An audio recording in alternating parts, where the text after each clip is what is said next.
Corona virus यानी कोविड-19 से पूरी दुनिया लड़ रही है। सभी देश इस वायरस से निपटने के लिए दवा की खोज में लगे हैं।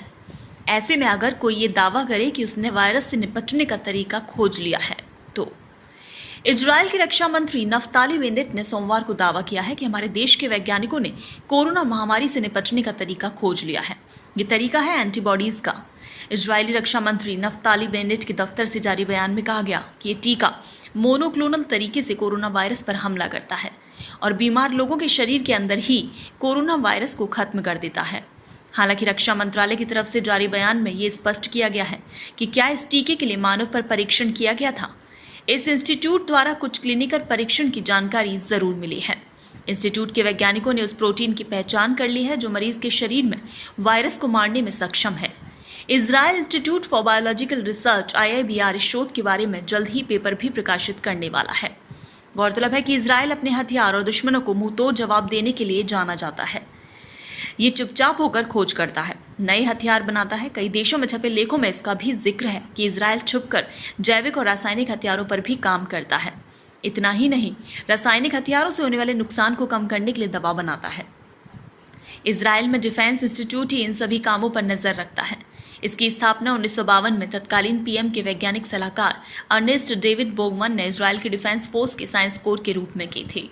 हालांकि बाद में इस लैब को नागरिक संगठन के रूप में बदल दिया गया। दुनिया भर में ये इंस्टीट्यूट चिकित्सा विज्ञान की तकनीक और संक्रामक बीमारियों से बचाव पर काम करने के लिए जाना जाता है। इजराइल में वैक्सीन और दवा बनाने का काम भी इस इंस्टीट्यूट के जिम्मे है। यहाँ 50 से ज्यादा अनुभवी वैज्ञानिक कोरोना का टीका विकसित करने के काम में जुटे थे। इजराइल का डिफेंस बायोलॉजिकल इंस्टीट्यूट दक्षिणी तेल अबीब से 20 किलोमीटर की दूरी पर स्थित नेस जिनुआ में है। यहाँ 350 से ज्यादा कर्मचारी काम करते हैं। इसमें अभी 150 से ज्यादा वैज्ञानिक हैं। ये इंस्टीट्यूट सीधा PM बेंजामिन नेतन्याहू को रिपोर्ट करता है। इस तरह के संकट में सरकारी एजेंसियों के साथ मिलकर काम करता है। ये खुफिया एजेंसी मोसाद के साथ भी मिलकर काम करती है। ये लैब पूरी तरह से जमीन के अंदर बना हुआ है। ब्रिटिश खुफिया अधिकारी गार्डन थॉमस के मुताबिक इजराइल की सीक्रेट लैब अत्यधिक सुरक्षा घेरे में रहती है। इस इंस्टीट्यूट के चारों ओर कंक्रीट की दीवार बनाई गई है। इस इंस्टीट्यूट के ऊपर से किसी भी विमान को उड़ने की इजाजत नहीं है। दीवार के ऊपर सेंसर लगे हुए हैं। काम करने वाले कर्मचारी को हर दिन नया कोड दिया जाता है। बिना कोड वर्ड और रेटिना जांच के कोई अंदर प्रवेश नहीं कर सकता। इजराइल की IIBR लैब को बेहद ही खुफिया माना जाता है। यहाँ होने वाले किसी भी प्रयोग की जानकारी बाहरी दुनिया के लोगों को नहीं मिलती है। हाल ही में इजरायली रक्षा मंत्री नफ्ताली बेनेट ने प्रयोगशाला का दौरा किया था। दौरा करने के बाद वैक्सीन बनने की खुशखबरी दुनिया भर के लोगों को दी।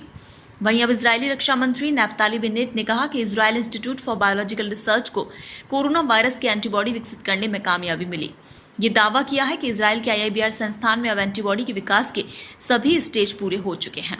अब इसके पेटेंट और बड़े पैमाने पर उत्पादन की जा रही है। बेनेट ने अपने बयान में कहा कि इजराइल अब अपने नागरिकों के स्वास्थ्य और अर्थव्यवस्था को फिर से खोलने की प्रक्रिया में संतुलन बनाने की कोशिश कर रहा है। इजराइल के रक्षा मंत्री का यह दावा अगर सही है तो कोरोना से करहा रही दुनिया के लिए उम्मीद की किरण खुल जाएगी। कोरोना वायरस से अब तक दुनिया भर में 2,52,407 लोग मारे गए और 36 लाख से ज्यादा लोग इससे संक्रमित हैं। आपको बता दें, कोरोना वायरस महामारी से निपटने के लिए दुनिया भर में वैक्सीन बनाने का काम चल रहा है। ब्रिटेन की ऑक्सफोर्ड यूनिवर्सिटी इंसानों पर सबसे बड़ा ट्रायल कर रही है। उधर चीन और अमेरिका में भी इंसानों पर बड़े पैमाने पर कोरोना वैक्सीन का ट्रायल चल रहा है। भारत की भी कई कंपनियां कोरोना का वैक्सीन बनाने में जुटी हैं।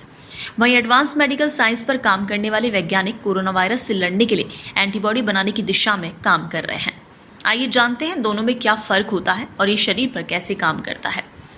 वैक्सीन को पिछले कई दशकों का सबसे बेहतरीन खोज माना गया है क्योंकि इसने पूरी दुनिया में पोलियो, खसरा जैसे कई संक्रामक रोगों को पूरी तरह से खत्म करने और आने वाली पीढ़ी को बचाने का काम किया है। दरअसल ये ड्रॉप के माध्यम से, इंजेक्शन के माध्यम से मानव शरीर में डाला जाता है। इसके बाद हमारा शरीर खुद ब खुद रोग प्रतिरोधक क्षमता उस वायरस के खिलाफ तैयार कर लेता है और ये हमारे शरीर को उस वायरस से सालों साल तक सुरक्षित कर देता है। यानी वैक्सीन आपके ही शरीर के इम्यून सिस्टम की मदद लेता है किसी भी वायरस से लड़ने में। इसमें किसी तरह के इन्फेक्शन का खतरा नहीं होता। एंटीबॉडी भी एक तरह का ड्रग है जो शरीर में इंजेक्ट किया जाता है, लेकिन हमारे शरीर के इम्यून सिस्टम को उस रोग से लड़ने का मौका नहीं देता, बल्कि सीधे उस वायरस पर अटैक करता है। देखने सुनने में ज़्यादा कारगर समझ आ रहा है, लेकिन विशेषज्ञ बताते हैं कि इसके साइड इफेक्ट कुछ भी हो सकते हैं। इसके अलावा हमारा शरीर प्रोटीन के माध्यम से जो इम्यून सिस्टम विकसित करता है वो एंटीबॉडी के माध्यम से लैब में ही कर दिया जाता है। यानी इस पूरे रिसर्च और ड्रग दोनों को बनाने का खर्चा भी ज़्यादा होता है। ब्यूरो रिपोर्ट, पत्रिका टीवी।